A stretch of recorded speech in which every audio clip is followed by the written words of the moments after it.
All right. Hello, Millennium Live listeners. Welcome to another episode of the Millennium Alliance podcast, where we really dive deep into the latest trends and insights and technologies that are shaping the world of digital transformation and transforming the digital enterprise. And today we have an e-commerce chat. I'm your host, Connor Toohey, and we have an exciting episode lined up for you. And as we wrap up 2024 and look ahead to the new year coming up, the world of e-commerce is evolving faster than ever. From unexpected surprises to emerging technologies, there's really no shortage of game-changing developments, and that's why I'm excited for today's guest. That really has helped navigate this fast-paced landscape, has been a long-standing, amazing partner of the Millennium Alliance. I want to welcome Udayan Bose. He is the founder and CEO of NetElixir, a leading digital marketing firm that's really helping e-commerce brands thrive. And Udayan's determination has earned NetElixir partnerships with real industry leaders, big names like UPS, Google, and Bing. So I'm so excited to have Udayan here with us. Udayan, welcome to the Millennium Live podcast. It's great to be chatting with you today and to finally get you on the podcast. I know we have a couple of these, the series with you coming up, so excited to dive into the first one. Same here, Connor. Such a privilege being here. Thank you so much for the invitation. Really looking forward to an exciting series of 2 or 3 podcasts that we are planning to do together. Yes, and today's episode, we're going to be exploring the top 5 e-commerce trends to watch as we head into the new year, how AI and emerging technologies are reshaping consumer experiences, the shifts in consumer behavior. We'll be looking to drive strategies in 2025. And also, I think we'll cover the new markets and untapped demographics that are in prime, ripe shape for growth. And of course, address those challenges that e-commerce brands really need to proactively address to stay ahead of this curve into the new year. So, with that being said, I think the way to start out is, Udayan, you've been, you're a leader, a true leader in this space, and have seen a lot go on. So, because it's ever changing and now it's changing so rapidly, what's the biggest surprise in the e-commerce space that you saw this year in 2024 that no one really saw coming, and what can we truly take away from it? Awesome. I'll give you a little bit of a context as well before sort of answering the question directly, Connor. So me and my wife, we co-founded NetElixir in 2004. So we have been lucky enough to see those multiple phases and waves of e-commerce as well as digital marketing. Our company, we take a lot of pride in calling ourselves an AI-powered digital marketing partner for a lot of large and mid-sized e-commerce brands. Some of the surprises in 2024, I must say, has really been a truly unique surprise as such, because I know the word surprise gets thrown around quite a bit, but I think this year, and I had sort of written a LinkedIn post as well a few days back, may really go down in history as one of those pivotal years when e-commerce may probably have changed forever. And one of the big drivers, I don't think is any big surprise, is this advent and very rapid adoption of AI. This was while very interestingly, ChatGPT 3 was launched almost exactly 2 years back on 30th November 2022. Last year was where people literally absorbed the shock, and some of them really got into the action mode as to what do we really do about it. And broadly, I think people could either play competing with NVIDIA, which I don't think anyone at this point in time, Connor, wants to really compete with NVIDIA. So that was the foundational layer. And then there were the algorithms as such, which were the OpenAIs, the Gemini, the Claude from Anthropic, and so on. And I don't think, other than Perplexity, very people really wanted to compete in that layer as well.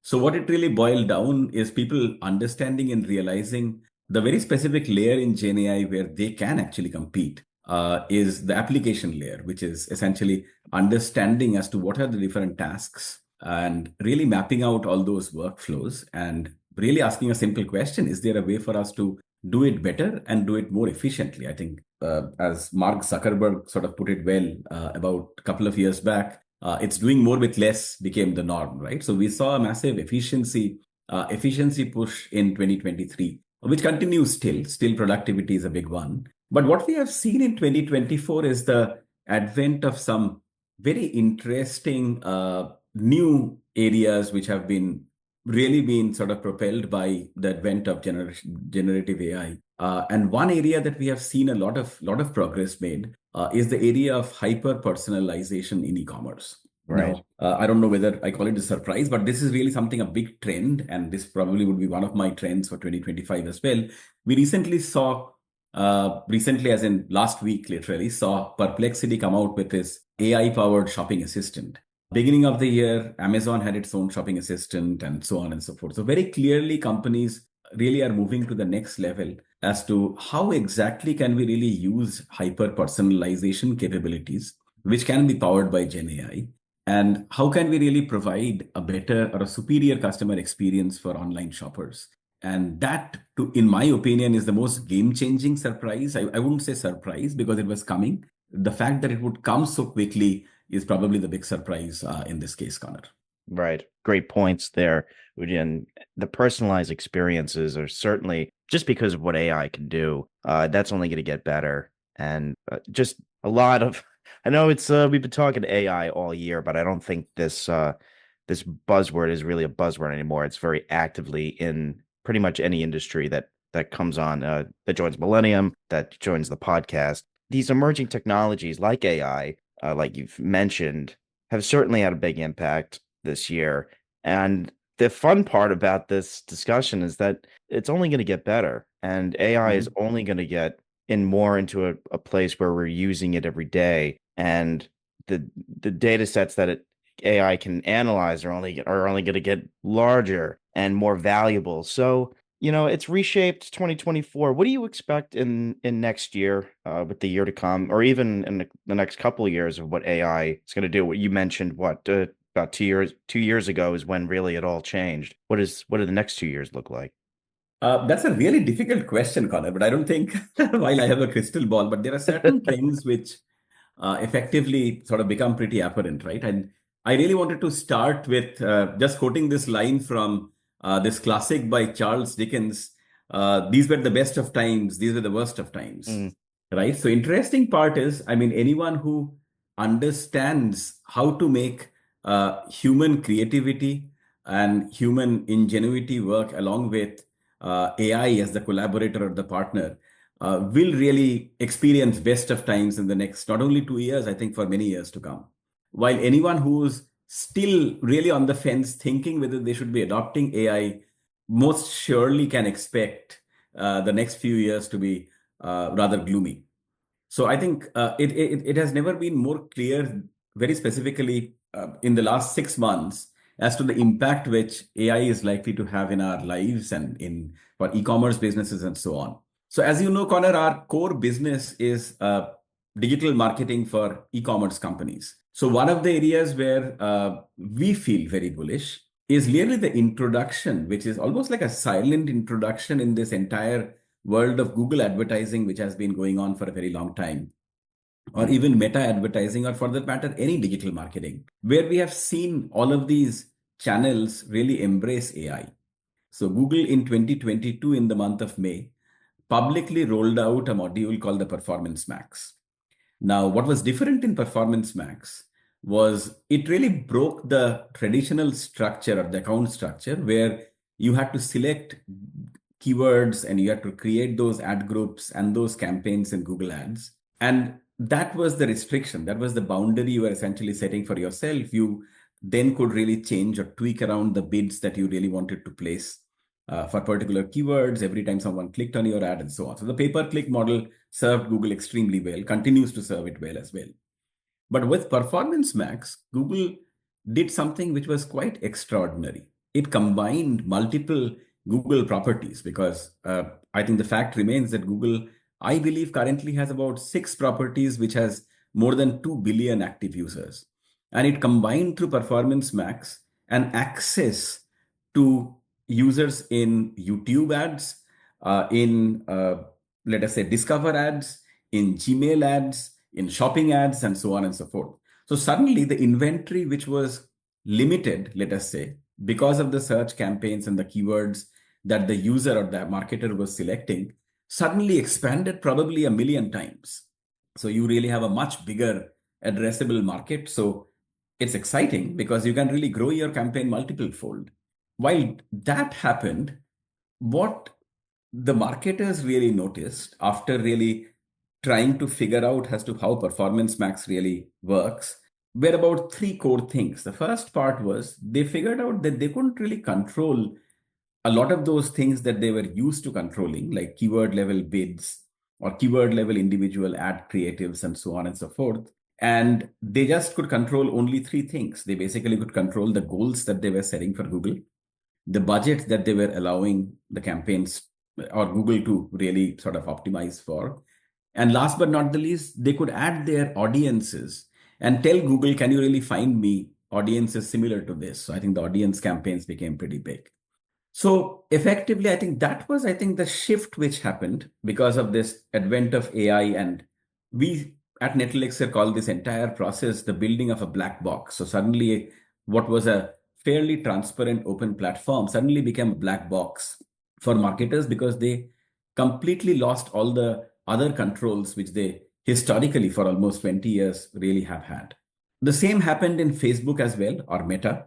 Meta launched something called Advantage Plus. Again, they said that just give us audiences, just tell us as to what is the budget and the goals, and we take care of the rest. Or the Meta's AI takes care of the rest. Now, the struggle is that means you essentially had no other option but to really depend on Google and Meta to really optimize your program. And you could probably sort of set up your account in a certain way where, and then it was just, I think, more of a structure and hope sort of a strategy. Now, we saw the advent of a new function altogether, and that's an important component, just which we believe very firmly will really grow significantly next year is in the entire advertising or how you really manage these Google campaigns.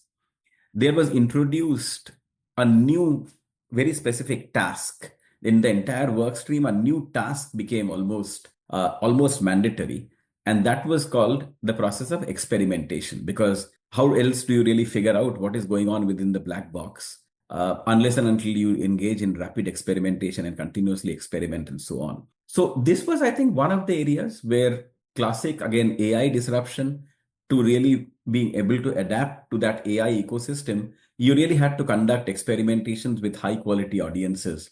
And we were lucky enough at NetElixir that we had our own AI marketing platform, which we really customized it and allowed you to do those rapid experimentations literally on a real-time basis. And we were able to identify two very interesting insights. One, we were able to identify the higher quality insights within this Performance Max campaigns. So rather than suddenly the million times the inventory growing, I was able to point out as to where exactly should you be fishing so as to get these high value customers in a very predictable manner. And the second one was we were able to really add to those revenues by about 8 to 10%. Now, this is a classic case of AI application, Connor, because AI changed the landscape. And if we really continued on the same path, the campaign performance and the outcomes from your Google campaign or Meta campaign would decline at a very fast pace. But in this case, by building our own AI, we were able to solve for that problem.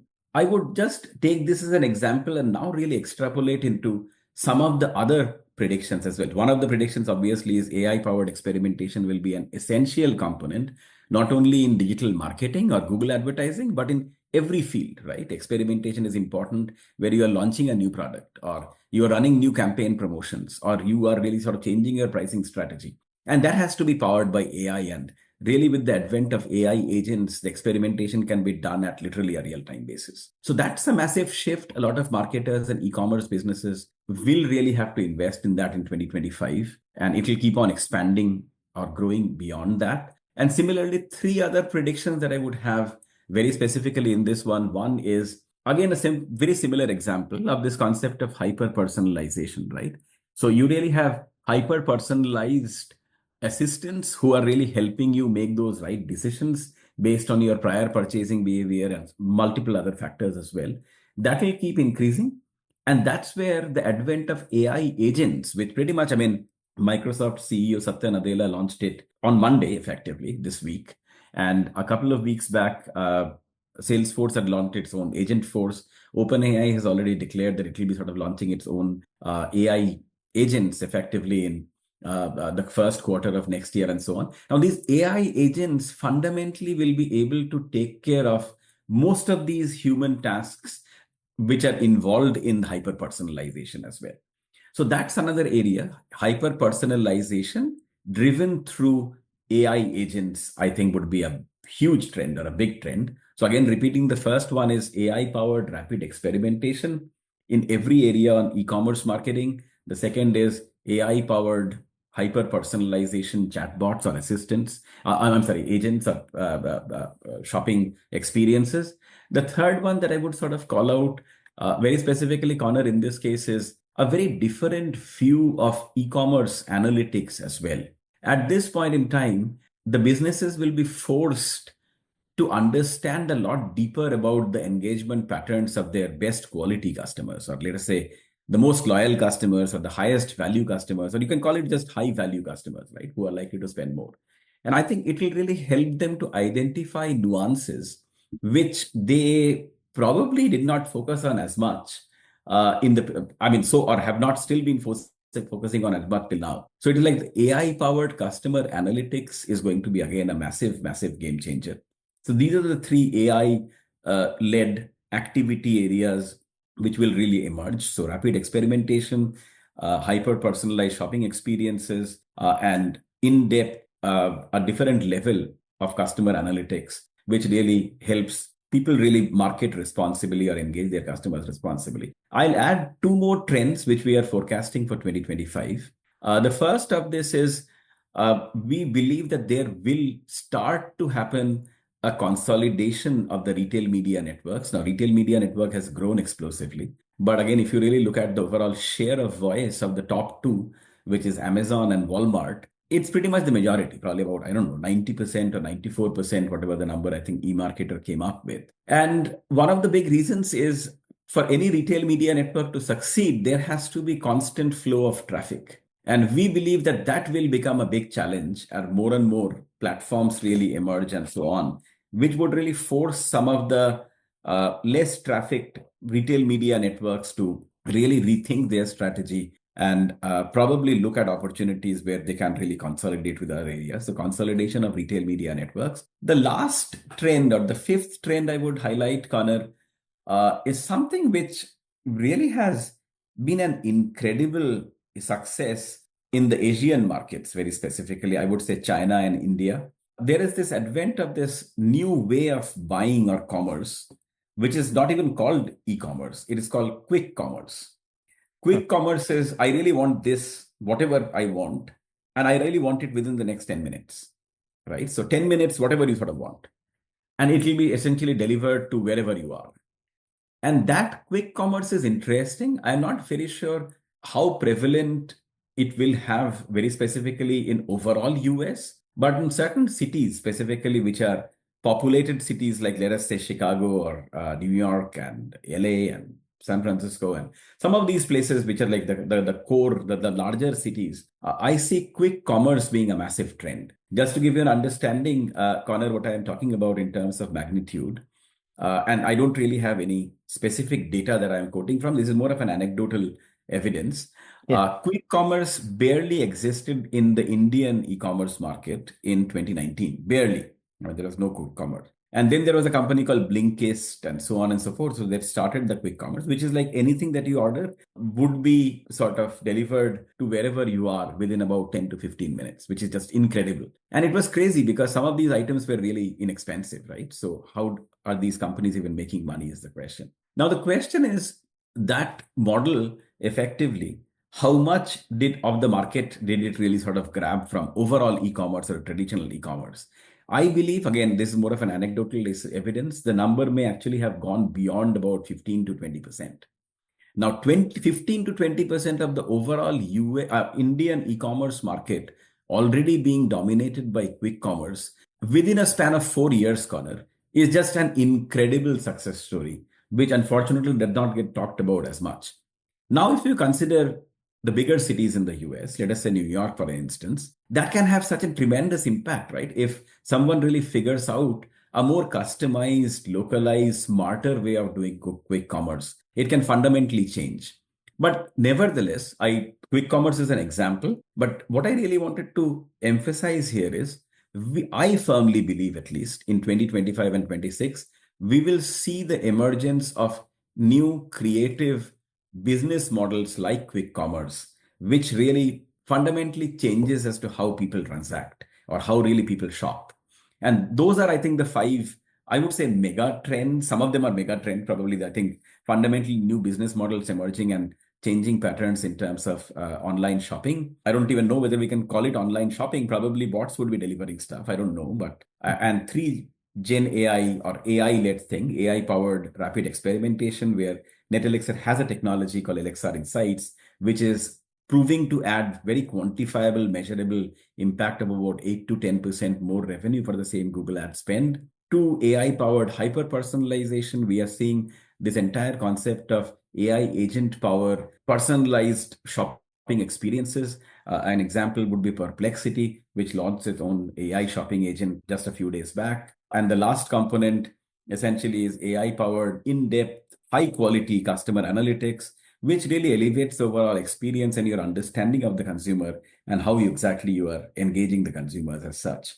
So those are the broad trends. The only so-called the trend which I am not as bullish about, as I mentioned, is about the retail media networks, which have really proliferated. I believe we'll start to see some consolidation in the smaller retail media networks area specifically. And a big reason is they don't have enough traffic to really put this. So those are my five predictions for 2025. I'll add a bonus as well, just in case. That would be, I think, a creative business model in social commerce as well, Connor. And I think it has to come. I mean, I don't know whether it is TikTok shops, probably not, doesn't seem to be. But there has to be a new, smarter business model in social commerce, which I believe fundamentally can disrupt the industry.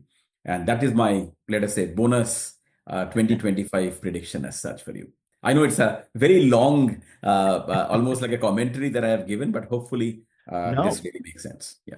that was fantastic. Thank you, Udayan. And I think you covered pretty much every little basis that we could probably cover in the next year. So no need to ask any crystal ball.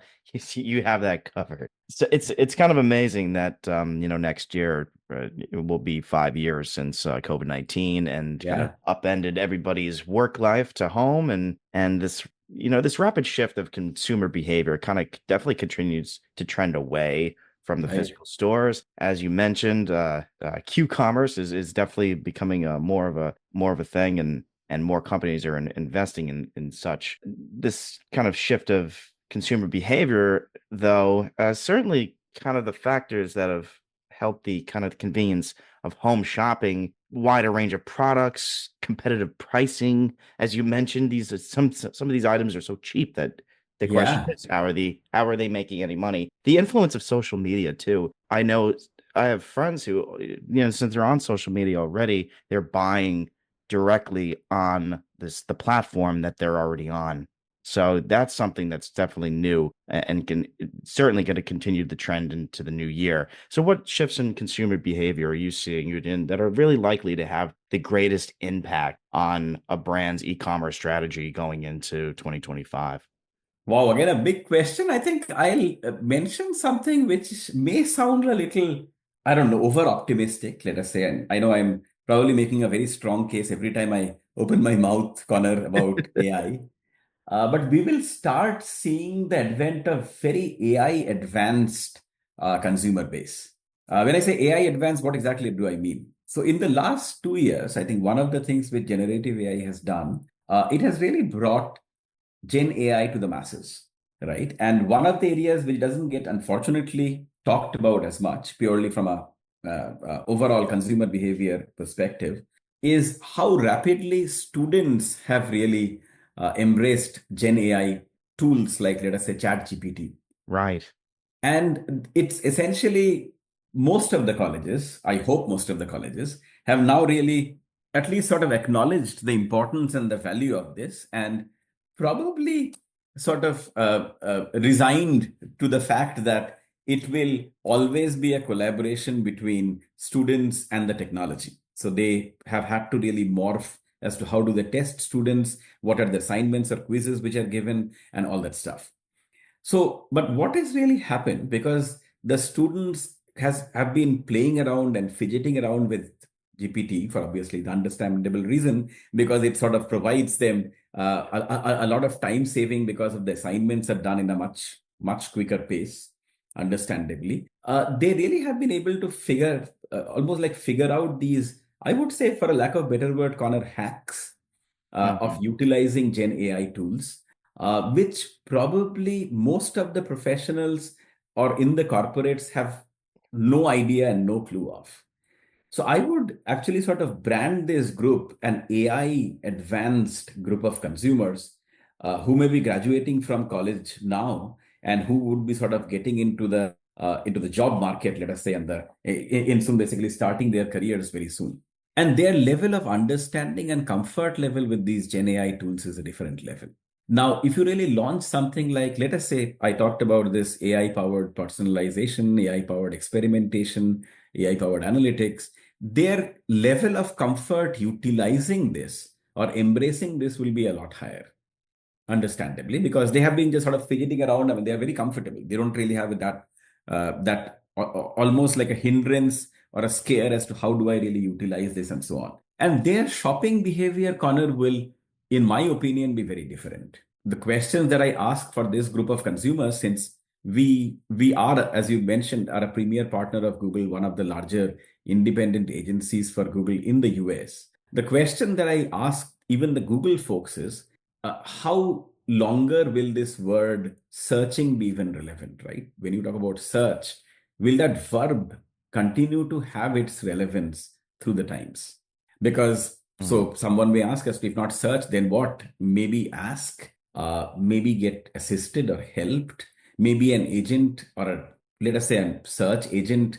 And that's what I think Search GPT is trying to do, and to an extent Perplexity as well, which is able to answer the questions very quickly and proactively. So that itself is the start of a shopping journey. So how do they access the web and come to an e-commerce site changes? And then when they come to the e-commerce site, remember, these AI advanced citizens effectively, or I don't even, so netizens or whatever you sort of call it. So they essentially expect a very AI forward shopping experience wherever they engage in. So whether it is a marketplace, if they go to Amazon or whatever marketplace that they go to, they would expect someone like Rufus probably to help them, right? So an assistant that Amazon had launched earlier this year. Or if they go to Facebook or Meta, they would expect, and if Meta is really sort of getting, I believe they're sort of just going to push their personalized shopping quite a bit in 2025. So they expect that sort of a thing. But what happens when they come to your website, right?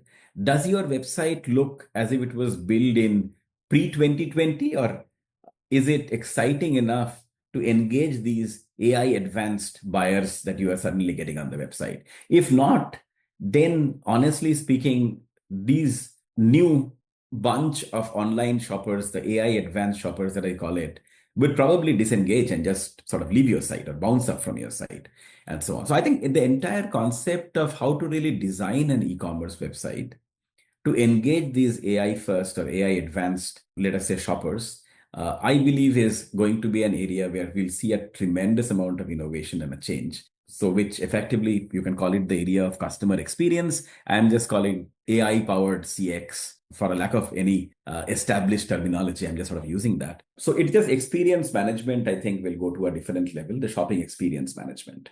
I agree. You know, it's funny. I think that GBT will be it's the new search engine, and I think there's more and more people that use it every day going into the new year. I think I know a buddy who just mine like, are you still using Google to search? You gotta still I know, yeah.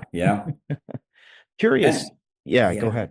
no, it is getting sort of very let us say compartmentalized as well. Like for example, personally, me, as I mentioned, we are one of the larger in privately held Google agencies, but the percentage of my Google searches have probably come down almost 70%. There are only certain specific reasons why I use that Google search. But for most other, which is like a lot of informational search queries and so on, it mostly is always ChatGPT. So unfortunately, and one of these or Perplexity maybe so and so on. So yeah. Curious about any new markets or untapped demographics that present the biggest growth opportunities for e-commerce in the coming year. I would think this AI advanced new online shoppers would definitely pose a huge opportunity. The second part, I mean, this would be also a time when we have talked about Gen Z. This is like a AI advanced Gen Z is what I'm talking about. And their overall buying power will obviously go up considerably as they sort of get into the middle management jobs and so on and so forth over the next couple of years. And I think that that's something which is going to really tip the needle as well, because everything from messaging to how do they really engage with the content, what is the type of content that they engage with, everything will go through a change. And the best part is because, and that's where I again bring up this point about this AI powered customer analytics. AI agent powered analytics will help figure out as to what is the most optimal form of content, right? And this content, the best part also is that if you don't have the optimal content, do not fret over it, because there is probably an AI tool that you have at your disposal that you can use to create this new content, right? So the new content format. And that's where the beauty is, right? If you really understand the strength and the power of AI and the AI application, it really transforms all of us, if used well, into significantly more creative and probably out of the box thinkers and creators as well, which I think needs to be definitely appreciated. I think it has been mentioned about by many experts in AI.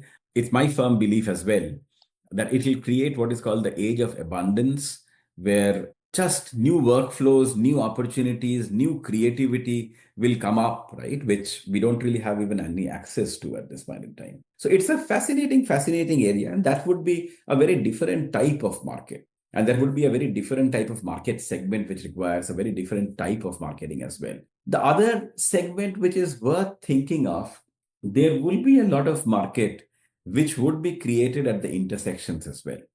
So when you think about as to how the consumer behavior essentially morphs or really sort of really grows within the different age groups or different demographics as such, it's very clear that it doesn't really happen overnight. Connor doesn't suddenly wake up overnight and say that I'm an expert in ChatGPT. I'll just everything that I do is AI powered. It just doesn't happen. So it's a phase, and it's just a continuum. It's a phase. Now, during that phase, I'm trying to slowly leave behind my regular practices or habits and start embracing the new ones. So I believe there is a big opportunity, a massive opportunity for businesses or e-commerce companies to really act as very friendly facilitators as such, Connor, who can really make that transition easy for me, right? Because, and the folks who Right. spend time focusing again on that same part that I mentioned earlier about really making this customer experience transition as seamless, easy, and remove the overwhelming component in this entire piece, I think will really win in the long run. So shopping is going to get a lot more, let us say, helpful, personalized, a lot of experience driven. And I really believe that friendly and kind facilitators who really don't make me feel small because I don't really know how to really use this new shiny thing, and instead really help work with me to really make this transition, I think will come out as massive winners as well. So I call it these basically the intersections, the group which sort of stand in the intersections from how we have been used to doing things to how we will be doing things. And that's where that's an opportunity as well. Yeah, good point. Good point, Adrian. So I want to kind of wrap up the podcast. We've Mhm. talked a lot about the trends and what to watch for 2025, but we should also talk about the challenges. With increased competition, and you even mentioned social commerce and kind of navigating the complexities of that space. And of course, we've got to keep cybersecurity a priority and managing data privacy. There's a lot to unpack when it comes to those e-commerce challenges, and I think that's a good way to kind of wrap up. So, Udian, what are the top challenges that are facing e-commerce brands for 2025, and really how can businesses proactively address them and to maintain that customer loyalty in such a saturated market? Yeah, so my answer essentially, Connor, maybe a little more, let us say, on the softer side of things. And I'm seeing that. Actually, yesterday evening, I was again in Princeton. I sort of just, we live near Princeton, so always in Princeton all the time. And I was at part of an AI innovation sort of a conference, a small group, about 200 people were there. And we were talking about the application of AI in healthcare, right? So one of the bigger things which is really going to be a challenge at this point in time is just the mindset, right? Because at this point in time, companies where the teams do not have that positive or a growth mindset really will struggle to catch up. And that's, I think, what I worry about the most, because if you are slow in really moving, AI, unfortunately, Connor, as we know, does not have any emotions. So it couldn't care less, and it is on an explosive growth path. They're very clearly an exponential growth in terms of adoption and usage. Your competitors will just sort of crush you. So that's where I think the growth mindset and how companies really operate, I think, is the biggest challenge, because I think the operational style, the operational nuances, how decisions are made, how you choose what are the things which are shiny gems which are good to be pursued versus, and how do you differentiate them from these are the real concrete steps that we'll do, and then collectively taking the companies. I think the change management comes along with that growth mindset.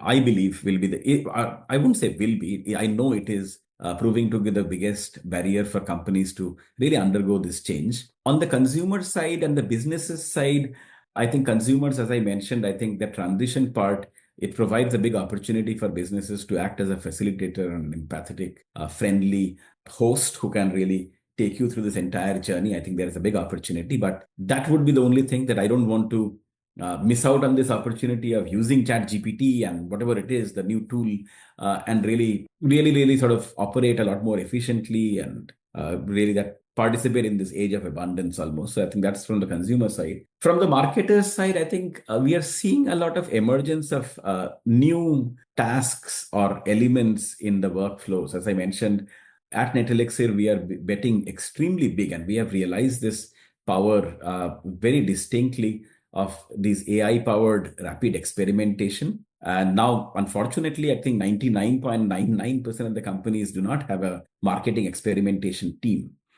Most of the agencies do not have a marketing experimentation team. So, but that is something that you have to build, because as the channels become more of black boxes or more opaque, that's the only way for you to figure out as to how to really navigate and differentiate and compete and win in this new world, AI-powered world. So I think experimentation is an example of a new task which wasn't even required. It was just something, a good thing that Amazon team probably was doing, or a Google team was doing, Netflix team was doing, but most of the other companies were not doing it. So I think experimentation is an example of a task which has to get introduced in marketing, e-commerce marketing, and so on and so forth. And the last part essentially is also, I mean, all of this landscape requires sometimes a very strategic outlook as well. So you really have to take a step back from time to time, and you really have to build this entire ecosystem corner of people who you believe know and who you can trust, at least to have a conversation with, that they are more aware collectively as a group. So building this knowledge communities and knowledge ecosystems, I think, becomes an extremely important component, because that really helps you keep in the know. If you are forever stuck within your office, don't have any clue as to what is going on in the outside world, not participating, let us say, in Millennium Alliance conferences and the events that is there, or any other industry conferences as well, right? You really will get cut off from what is happening in the world. And it will really be difficult for anyone to catch up. So I think just being in the know and just being awareness is the first thing that you really have to take and really embrace. And there is a lot of effort that you have to put into what I call almost like a deliberate learning, almost like putting your mind together and just say that I have to learn, I have to figure out. And for that, there is only so much that I can learn from whatever is available on the internet. Let me really be part of smaller groups and knowledge communities in ecosystem. I mean, at NetElixir, for example, we have an ecosystem like that called the X equals experience. It's basically an annual event where we bring in about 10 professors, the Harvard, Wharton, Kellogg, and so on. And we have about 30 CXOs who participate in this. Just but interacting in that knowledge ecosystem, it has been now 11 years of us doing that thing. But that community has built up. So one community member reaches out to the other community member, tell me a little bit more about this. What are you guys doing in this thing? So it's a lot of sharing, which can really help augment your knowledge level and at least your awareness level as such. So those would be, I think, my thoughts effectively. Some of the challenges, but all of these challenges, I believe, can really be overcome as corporations, as humans, as employees, as leaders. We really embrace a growth mindset. As well said, Udayan. So thank you so much for coming on the podcast and talking through AI and some of these emerging technologies that are really going to reshape and already doing so the consumer experience. Absolutely a pleasure, Connor. Absolutely a pleasure. Really, really enjoyed the conversation. Thank you for having me. Absolutely. We'll have you on again, and we'll cater to the next podcast to maybe what's happening in the new year, and also all the great work that NetElixir is doing for its 600 plus retail clients worldwide, and of course, always what's next for e-commerce. Thank you so much, Ida, and we'll see you soon. Thank you very much for having me, Connor. Thanks a lot. Really been a pleasure. Thank you.